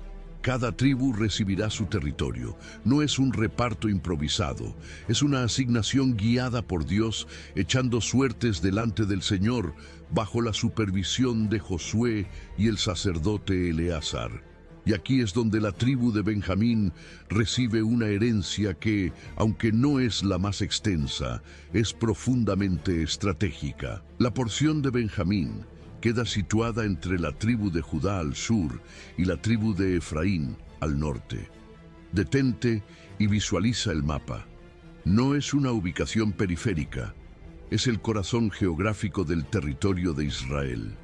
Dentro de los límites asignados a Benjamín se encuentran ciudades clave, entre ellas Jericó y Betel en sus fronteras, y algo aún más significativo, Jerusalén se halla en los límites de Benjamín, compartida en frontera con Judá. La ciudad que más adelante se convertirá en el centro espiritual y político de la nación está ligada, en parte, al territorio benjaminita. Esto no es casual. La tribu que nació del hijo menor, la que fue descrita como lobo arrebatador, recibe una posición que la coloca en el centro de las dinámicas nacionales. Su territorio funciona como puente entre el norte y el sur. Imagina a los benjaminitas estableciéndose en sus ciudades, construyendo sus casas, organizando sus campos, defendiendo sus límites. Después de años de desierto, ahora tienen suelo propio, ya no dependen del maná diario, ahora siembran, cosechan, edifican. La transición es profunda, el desierto fue escuela, la tierra prometida es responsabilidad. Sin embargo, la conquista no fue completa en todos los lugares. La Escritura señala que los jebuseos que habitaban Jerusalén no fueron expulsados completamente por los hijos de Benjamín y permanecieron allí junto a ellos. Este detalle es importante. La herencia fue entregada, pero la obediencia no fue total. Esto tendrá implicaciones futuras en la historia de la ciudad. Aún así, el territorio de Benjamín se consolida como parte vital de Israel. Espiritualmente, esta etapa representa madurez. La tribu que fue contada en el desierto ahora administra tierra. La fuerza militar anunciada en la profecía comienza a manifestarse en la defensa y consolidación del territorio. Las ciudades mencionadas en el libro de Josué delinean el alcance de su herencia: Gabaón, Ramá, Mizpa, Gabaá, nombres que más adelante volverán a aparecer en relatos decisivos, especialmente Gabaá. Pero aún no es momento de adelantar acontecimientos. Por ahora, visualiza la escena: generaciones descendientes de Benjamín ocupando un territorio montañoso, estratégico, conectado con rutas importantes, cercano al futuro centro de adoración. La posición geográfica de la tribu la coloca en un lugar de influencia inevitable. No es la tribu más numerosa, no es la más extensa en territorio, pero está ubicada en el cruce de caminos. Y eso, en la historia bíblica, nunca es irrelevante. A medida que Israel se establece, surgen desafíos internos. No hay un rey. Cada tribu vive bajo el liderazgo de jueces levantados por Dios en tiempos de crisis. Es una época inestable, y en ese contexto la tribu de Benjamín no permanecerá ajena a los conflictos. La misma fuerza que fue profetizada como lobo arrebatador pronto se manifestará en un episodio oscuro que pondrá en peligro su existencia misma. Porque el territorio recibido con promesa y esperanza se convertirá en escenario de una crisis nacional. La historia avanza. La herencia ya está definida. La identidad tribal está consolidada. Pero el carácter colectivo será probado. Y cuando eso ocurra, la tribu de Benjamín enfrentará uno de los momentos más dramáticos de toda la historia de Israel. 11. El tiempo oscuro, la guerra civil que casi destruye a la tribu de Benjamín. La tierra ya ha sido repartida. Cada tribu habita en su heredad. No hay un rey en Israel. El libro de los jueces describe repetidamente el ambiente espiritual de la época con una frase inquietante. En aquellos días no había rey en Israel. Cada uno hacía lo que bien le parecía. No, detonte un momento en esa declaración. No significa que no hubiera ley. La ley de Moisés existía, el pacto estaba vigente, pero la obediencia era frágil. La dirección espiritual era inestable Y cuando el corazón humano se aleja del temor de Dios, el resultado inevitable es el desorden. Es en este contexto que ocurre uno de los episodios más dramáticos y dolorosos relacionados con la tribu de Benjamín. La historia comienza con un levita que vive en la región montañosa de Efraín. Tiene una concubina de Belén de Judá. En determinado momento, ella se separa de él y regresa a la casa de su padre. El levita decide ir a buscarla para reconciliarse con ella. Después de algunos días en casa del suegro, emprenden el regreso. Cuando cae la noche, llegan a la ciudad de Gabaa, en territorio de Benjamín. Y aquí, la narración adquiere un tono sombrío. Nadie los recibe en su casa. Finalmente, un anciano extranjero los acoge para que no pasen la noche en la plaza. Pero hombres perversos de la ciudad rodean la casa y exigen que el levita salga para abusar de él. El anciano intenta proteger a su huésped. En la desesperación, la concubina es entregada a la multitud. La escritura relata con crudeza que la maltrataron toda la noche hasta el amanecer. Por la mañana, ella cae a la puerta de la casa. El levita la encuentra allí, inmóvil, la coloca sobre el asno y regresa a su hogar. Allí, en un acto estremecedor, corta su cuerpo en 12 partes y las envía por todo el territorio de Israel. La reacción es inmediata. Desde Dan hasta Beerseba, el pueblo se conmueve. Nunca había ocurrido algo semejante desde el día en que Israel salió de Egipto. Se convoca una asamblea nacional en Mizpa, las tribus se reúnen, escuchan el relato, el horror se transforma en indignación y exigen justicia. Se envía mensaje a la tribu de Benjamín para que entreguen a los hombres perversos de Gabaa, para que sean castigados y el mal sea quitado de Israel. Pero la respuesta de Benjamín cambia el rumbo de la historia. En lugar de entregar a los culpables, los hijos de Benjamín se reúnen para defender a la ciudad. Detente aquí. No estamos hablando de ignorancia del pecado. La exigencia de las demás tribus era clara: juzgar a los responsables. Pero Benjamín decide cerrar filas. La lealtad tribal prevalece sobre la justicia. Y así comienza una guerra civil. Las tribus de Israel se levantan contra Benjamín. El ejército de Israel reúne 400.000 hombres armados con espada. Benjamín, por su parte, reúne 26.000 hombres, además de 700 escogidos que eran zurdos y podían lanzar una piedra con la honda sin errar. Recuerda la profecía: Benjamín es lobo arrebatador. La habilidad militar de la tribu se manifiesta con claridad. Antes de entrar en batalla, Israel consulta al Señor en Betel. Preguntan: ¿quién subirá primero contra Benjamín? La respuesta es Judá. El primer enfrentamiento es devastador. Los benjaminitas derrotan a Israel y matan a 22.000 hombres. Imagina la sorpresa. El ejército mayor cae ante una tribu más pequeña. Israel llora delante del Señor. Vuelven a consultar, preguntan si deben continuar. El Señor responde que sí. Al segundo día, la batalla vuelve a inclinarse a favor de Benjamín. Mueren otros 18.000 hombres de Israel.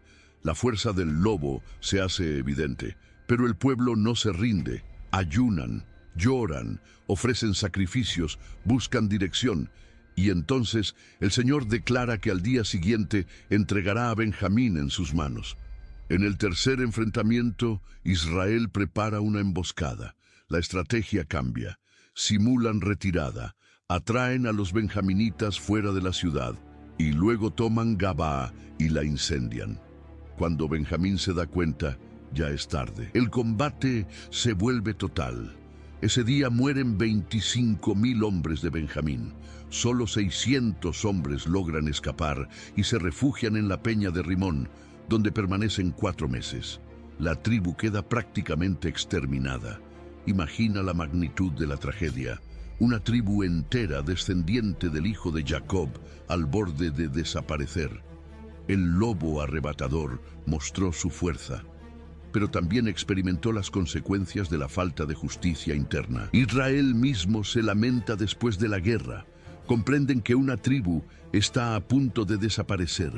Lloran delante del Señor y dicen: ¿por qué, oh Señor Dios de Israel, ha sucedido esto en Israel, que falte hoy de Israel una tribu? El dolor es profundo. El pecado en Gabaa provocó juicio. La defensa ciega de los culpables provocó guerra. La guerra casi borró una herencia completa. Pero Dios no permite que Benjamín desaparezca. A través de soluciones complejas y difíciles, el pueblo provee mujeres para los 600 sobrevivientes, asegurando que la tribu no se extinga. Y así, contra toda expectativa, Benjamín sobrevive. La tribu que estuvo al borde de la destrucción continúa existiendo. Espiritualmente, este episodio es una advertencia. La fuerza sin justicia conduce al desastre. La lealtad mal dirigida puede destruir, pero incluso en medio del juicio, Dios preserva el propósito. Benjamín no desaparece. El linaje no se corta. La historia continúa. Y de esa tribu que casi fue borrada, aún surgirá algo inesperado: el primer rey de Israel. Porque la restauración de Benjamín no fue el final. Fue preparación para un nuevo capítulo que cambiaría la estructura política de la nación. 12. El primer rey de Israel, Saúl, hijo de Benjamín. Después de la guerra civil que casi exterminó a la tribu de Benjamín, la historia avanza hacia una nueva etapa en la vida de Israel. Han pasado generaciones desde aquel conflicto en Gabaa. La tribu ha sobrevivido, se ha reconstruido, ha vuelto a crecer. Pero ahora el problema es otro. Israel vive bajo el sistema de los jueces, hombres y mujeres levantados por Dios en momentos específicos para liberar al pueblo de sus enemigos. No hay una monarquía establecida, no hay un trono permanente, y aunque Dios es su rey, el pueblo comienza a mirar a las naciones vecinas y desea lo mismo que ellas tienen. En los días del profeta Samuel, el pueblo se acerca con una petición que marcará un antes y un después en la historia bíblica. Constitúyenos ahora un rey que nos juzgue, como tienen todas las naciones. Samuel se entristece. Percibe que detrás de esa petición hay algo más profundo que una simple organización política, y el Señor le revela el verdadero significado. No lo han desechado a él como juez, sino que han rechazado a Dios como su rey. Sin embargo, Dios permite que el pueblo tenga rey, y aquí ocurre algo que conecta directamente con la historia de Benjamín. El primer rey no surge de Judá, ni de Efraín, ni de la tribu más numerosa. Surge de Benjamín, la tribu que estuvo al borde de desaparecer, la tribu marcada por el episodio oscuro de Gabaa, la tribu del lobo arrebatador. El nombre del hombre es Saúl. La Escritura lo presenta con detalle. Es hijo de Cis, un hombre benjaminita, hijo de Abiel. Se nos dice que Saúl era joven y hermoso. No había entre los hijos de Israel otro más hermoso que él. De hombros arriba sobrepasaba a cualquiera del pueblo. Imagina la escena.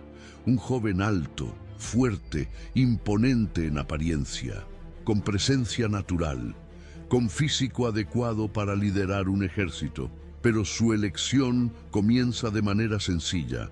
Un día, las asnas de su padre se pierden. Saúl sale a buscarlas junto a un criado. Recorren la región montañosa de Efraín, la tierra de Salisa, la tierra de Saalim, y no las encuentran. Es interesante observar que el hombre que será rey comienza su historia buscando animales extraviados. El criado sugiere consultar al vidente, el profeta Samuel, que vive en aquella región. Mientras tanto, Dios ya ha hablado con Samuel y le ha revelado que al día siguiente enviará a un hombre de la tierra de Benjamín, al cual deberá ungir como príncipe sobre su pueblo. Cuando Samuel ve a Saúl acercarse, el Señor le confirma: «Este es el hombre de quien te hablé, este gobernará a mi pueblo». Observa cómo la historia de Benjamín se entrelaza con el propósito divino. El hijo menor de Jacob dio origen a una tribu que casi desaparece, Esa tribu ahora produce al primer rey de Israel. Samuel invita a Saúl a participar en un sacrificio y lo coloca en lugar de honor entre los invitados. Luego lo lleva aparte y derrama aceite sobre su cabeza. Lo unge. La unción no es un simple acto simbólico, es declaración pública de elección divina. Samuel le anuncia señales que confirmarán su llamado, y todo ocurre tal como fue dicho. El Espíritu de Dios viene sobre Saúl y profetiza entre los profetas. El pueblo comienza a murmurar, también Saúl entre los profetas. La transformación es evidente, pero aún no es proclamado oficialmente. Más adelante, Samuel reúne al pueblo en Mizpa y, echando suertes, la elección divina se hace pública. Primero es señalada la tribu de Benjamín, luego la familia de Matri, finalmente Saúl, hijo de Cis. Pero hay un detalle que revela algo profundo del carácter inicial de Saúl.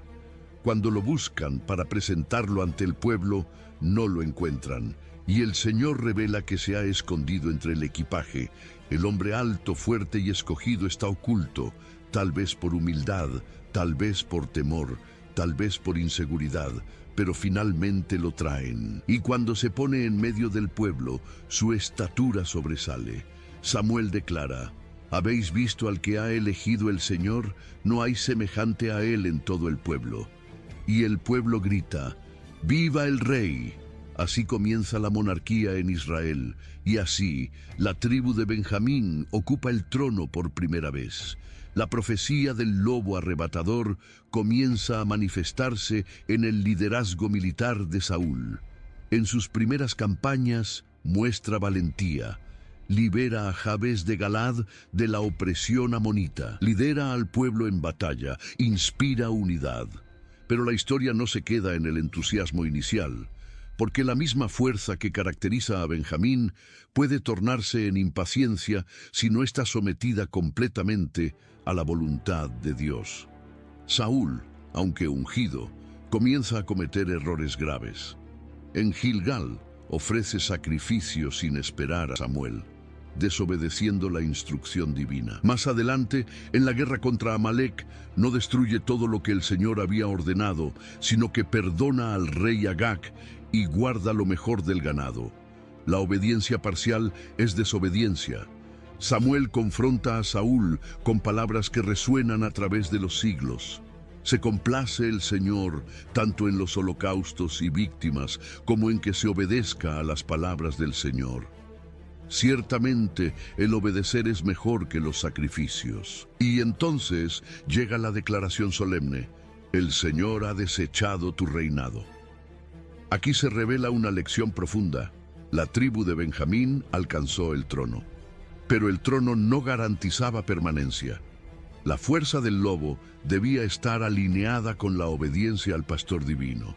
Saúl continúa reinando durante años, pero su corazón se llena de celos contra David, el joven de Judá que será su sucesor. La tensión entre Benjamín y Judá comienza a dibujarse en la historia. El primer rey de Israel surge de Benjamín, pero el linaje real permanente no vendrá de esa tribu, y así la historia de Benjamín entra en un contraste profundo. Del casi exterminio al trono, del trono a la pérdida del favor. Pero la tribu no desaparece, no queda anulada.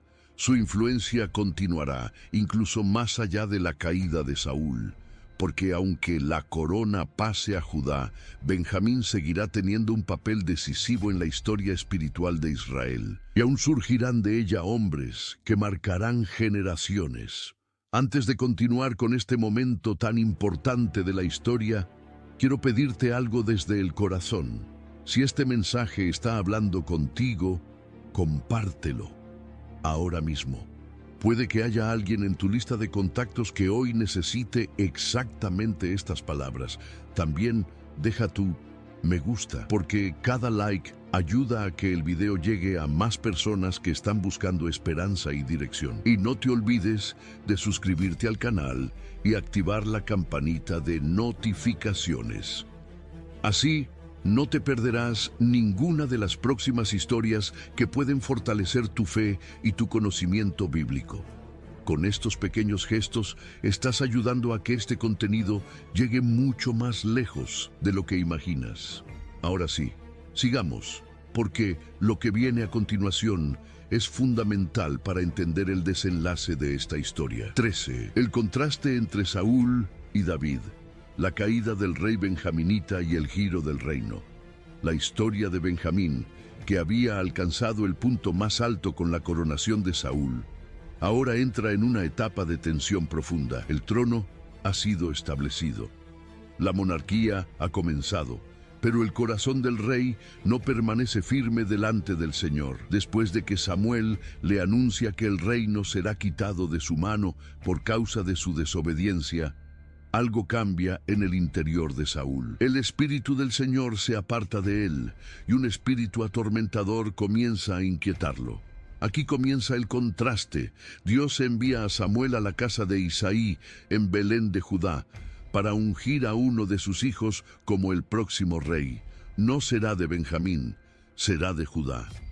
Cuando Samuel ve a Eliab, el hijo mayor, piensa que es el elegido. Pero Dios le dice algo que revela el corazón del relato. El hombre mira lo que está delante de sus ojos, pero el Señor mira el corazón. Y así, el más joven de los hijos de Isaí, David, es ungido en secreto. Desde ese momento, dos figuras comienzan a caminar en paralelo. Saúl, el rey en el trono. David, el ungido en formación. David es llevado al palacio para tocar el arpa cuando el espíritu atormentador aflige a Saúl. El joven pastor de Judá entra en la corte del rey benjaminita. Imagínalo, un rey alto, imponente, con autoridad militar, y un joven pastor, humilde, músico, lleno de fe. En apariencia, Saúl parece superior, pero en el corazón la diferencia es profunda. El contraste se hace público cuando el pueblo enfrenta la amenaza de Goliat. Mientras el ejército de Israel, incluido Saúl, tiembla ante el gigante filisteo, David se presenta con confianza en el nombre del Señor. Saúl intenta vestirlo con su armadura. David la rechaza. Sale con una honda y 5 piedras lisas. La honda, un arma característica de guerreros ágiles, como los benjaminitas mencionados anteriormente. Pero ahora es usada por un hombre de Judá. David derriba a Goliat. El pueblo canta. Saúl hirió a sus 1000 y David a sus 10,000. Y aquí se enciende la chispa de los celos. Saúl comienza a mirar a David con desconfianza. Lo que al principio fue admiración se transforma en temor. Percibe que el favor de Dios está sobre el joven. El rey benjaminita, que comenzó con humildad escondido entre el equipaje, ahora se deja dominar por la inseguridad y el orgullo. Intenta matar a David en varias ocasiones. Lo persigue por el desierto. Usa su ejército para capturarlo. La historia se vuelve trágica. Saúl, descendiente del hijo de la mano derecha, que había sido levantado para guiar al pueblo, ahora lucha contra el propósito de Dios. Pero observa algo importante. David nunca levanta su mano contra Saúl. En 2 ocasiones tiene oportunidad de matarlo y no lo hace. Declara que no tocará al ungido del Señor. El contraste no es solo político, es espiritual. Saúl representa la elección humana basada en apariencia y presión social. David representa la elección divina basada en el corazón. Benjamín había alcanzado el trono, pero el trono sin obediencia se vuelve inestable. La tensión culmina en el monte Gilboa. Los filisteos avanzan. La batalla es feroz. Los hijos de Saúl mueren en combate, incluyendo Jonatán, el amigo fiel de David. Saúl, herido gravemente, se arroja sobre su propia espada para no caer en manos del enemigo. Así termina el reinado del primer rey de Israel. La escena es dolorosa. El hombre que comenzó buscando asnas perdidas termina perdiendo el reino. El descendiente de Benjamín, que había sido ungido para gobernar, muere en derrota. Pero incluso aquí, La historia no es simplemente de fracaso. La tribu de Benjamín no desaparece con la muerte de Saúl. De hecho, por un tiempo apoya a Is-Boset, hijo de Saúl, como rey en el norte, mientras David reina en Judá. Hay un periodo de división y conflicto interno. Sin embargo, con el tiempo, todo Israel se une bajo David. Y aquí ocurre algo significativo. Benjamín no es destruida ni marginada. Se integra al reino davídico. La rivalidad no anula la identidad tribal. El hijo de la mano derecha no pierde su lugar en la historia de Dios, aunque la corona pase a Judá. Este contraste deja una enseñanza profunda. La fuerza sin obediencia conduce a la caída. La elección externa no garantiza permanencia. Pero el propósito de Dios continúa más allá de los errores humanos.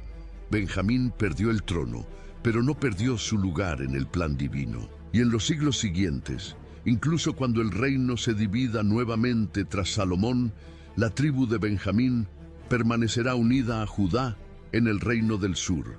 No será absorbida ni olvidada. La historia del hijo menor de Jacob continúa avanzando, ya no desde el centro del poder monárquico, sino desde una fidelidad silenciosa que aún dará frutos. Porque de esa misma tribu surgirán hombres que marcarán momentos clave en la preservación del pueblo de Dios. El trono pasó, pero el legado de Benjamín aún no ha terminado. 14. Benjaminitas en tiempos decisivos. Fidelidad en medio de crisis y preservación del propósito. Después de la caída de Saúl y la consolidación del reino bajo David, la tribu de Benjamín no desaparece de la historia. Aunque el trono ahora pertenece a la casa de Judá, los descendientes del hijo menor de Jacob continúan ocupando un lugar significativo en los acontecimientos del pueblo de Dios. Cuando el reino se divide tras la muerte de Salomón, el territorio de Benjamín queda unido al reino de Judá, el reino del sur. Este detalle es importante.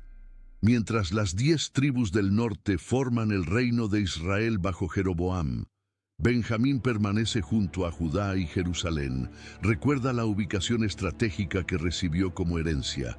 El templo construido por Salomón está en Jerusalén. El centro de adoración permanece en el territorio compartido por Judá y Benjamín. Esto significa que, espiritualmente, la tribu sigue vinculada al corazón del culto al Señor. No es una tribu marginal, es parte del núcleo que sostiene la identidad espiritual del pueblo. Pero la historia avanza hacia momentos de crisis aún mayores. Los reinos del norte y del sur atraviesan periodos de idolatría, corrupción y decadencia espiritual. Finalmente, el reino del norte cae en manos de Asiria. El reino del sur resiste por más tiempo, pero también enfrenta juicio. Jerusalén es sitiada.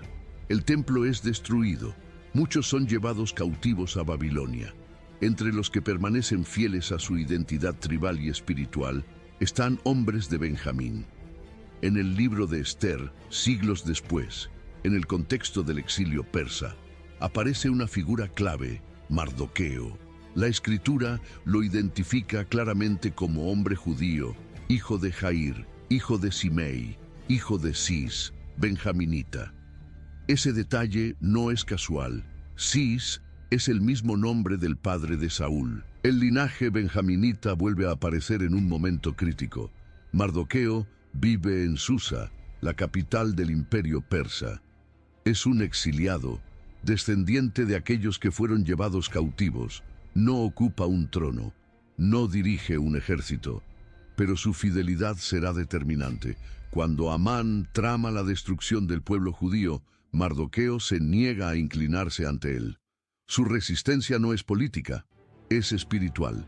No se postra ante quien busca usurpar el lugar de Dios. Y en medio de ese conflicto surge Esther, su prima, quien llega a ser reina. El relato muestra cómo, a través de la valentía y sabiduría de Esther y la firmeza de Mardoqueo, el decreto de exterminio es revertido. El pueblo es preservado. Observa la conexión histórica. De la tribu que casi fue exterminada en la guerra civil, surge ahora un hombre que ayuda a evitar el exterminio de todo el pueblo judío.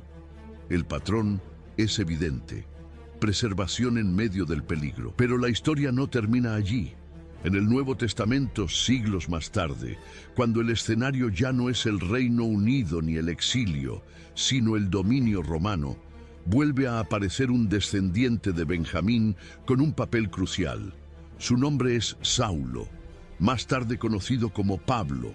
Él mismo declara en sus cartas que es hebreo de hebreos, de la tribu de Benjamín. Imagínalo, un fariseo celoso de la ley, formado a los pies de Gamaliel, perseguidor de la iglesia naciente, convencido de que defiende la pureza de la fe, pero en el camino a Damasco una luz lo rodea. Cae al suelo, escucha una voz: Saulo, Saulo, ¿por qué me persigues? El descendiente de Benjamín, nuevamente llamado Saúl como el primer rey, ahora experimenta una transformación radical. De perseguidor a apóstol, de enemigo de la iglesia a proclamador del evangelio a las naciones. Aquí la historia alcanza una dimensión espiritual profunda. La tribu que produjo al primer rey ahora produce al apóstol que llevará el mensaje de Cristo al mundo gentil.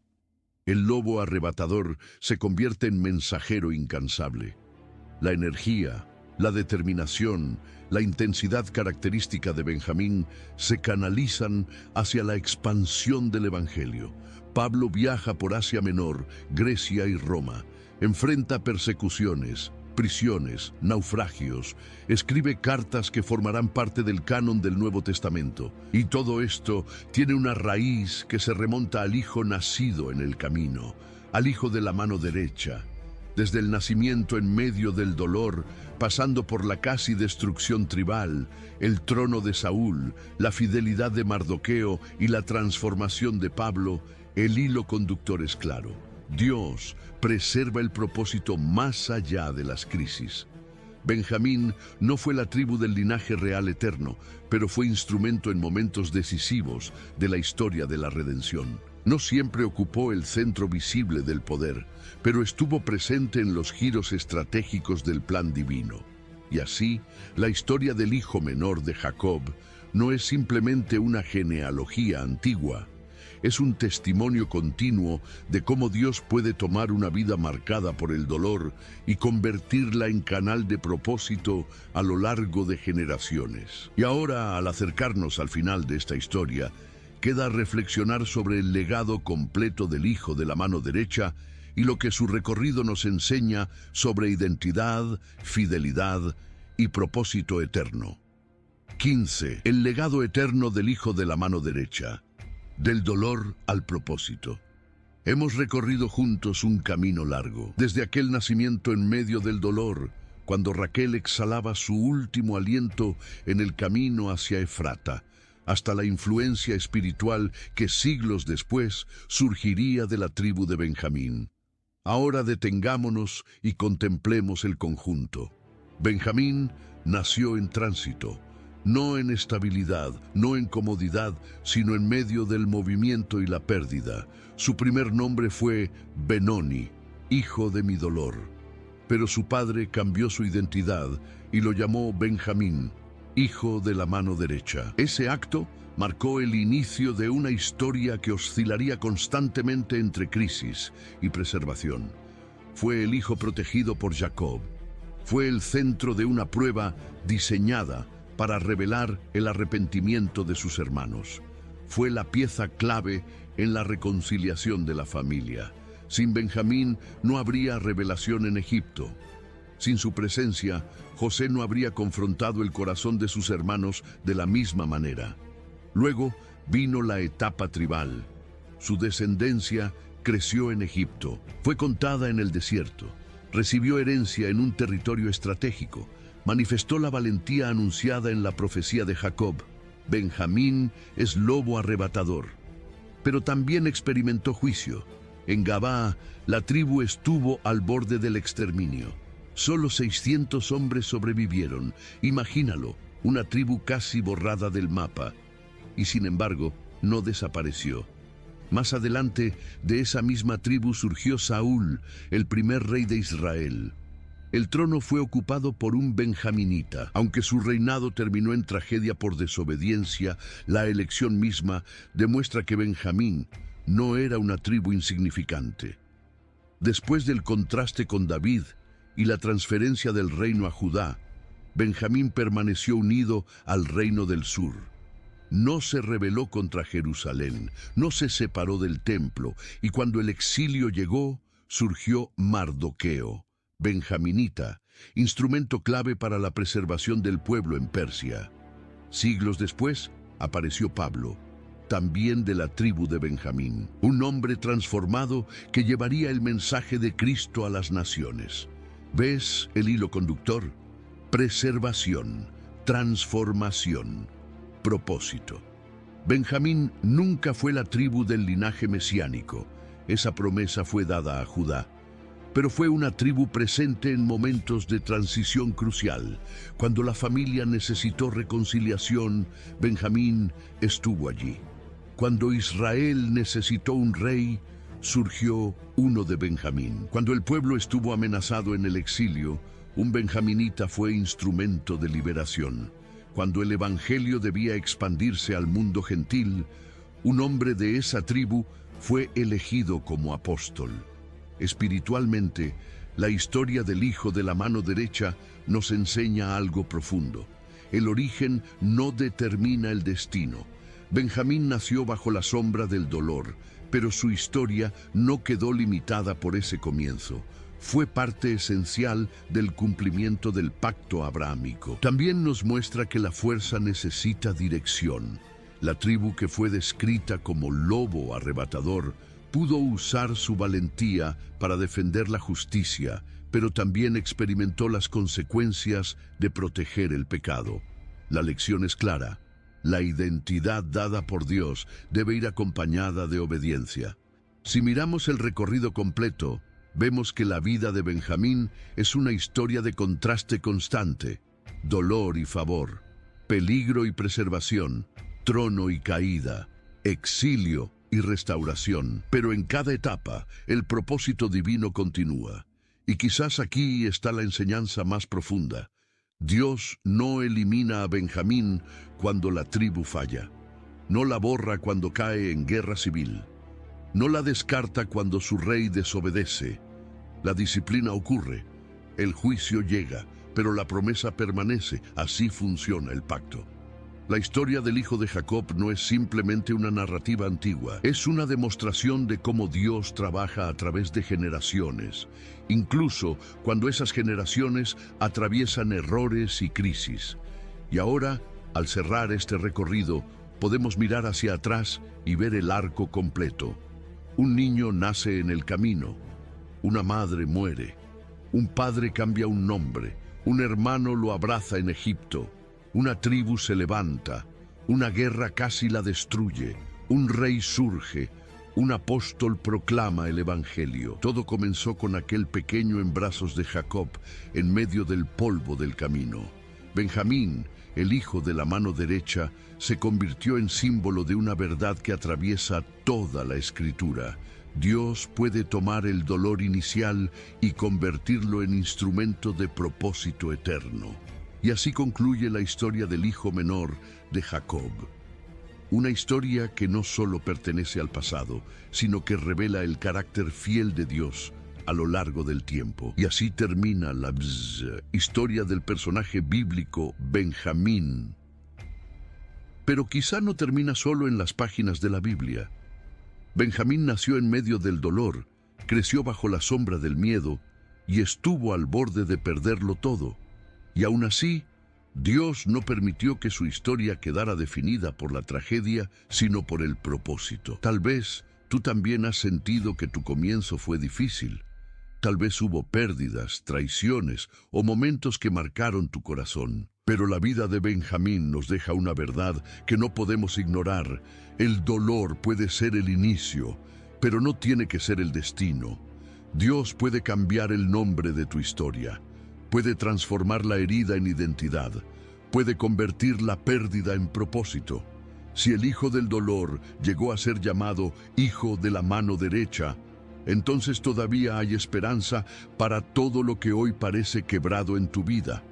Porque cuando Dios escribe la historia, el final siempre tiene redención. Y hemos llegado al final de esta historia tan profunda. Pero antes de despedirnos, quiero leerte. Cuéntame en los comentarios, ¿qué fue lo que más te impactó de este video? ¿Hubo alguna parte de la historia que habló directamente a tu corazón? Tu comentario no solo enriquece esta comunidad, sino que también ayuda a que más personas encuentren este video. Cada interacción le dice a la plataforma que este contenido merece ser recomendado. Si esta historia te tocó, no olvides dejar tu me gusta y suscribirte al canal. Con ese simple gesto estás apoyando este proyecto y permitiendo que sigamos compartiendo más historias bíblicas que transforman vidas. Gracias por estar aquí. Nos vemos en la próxima historia.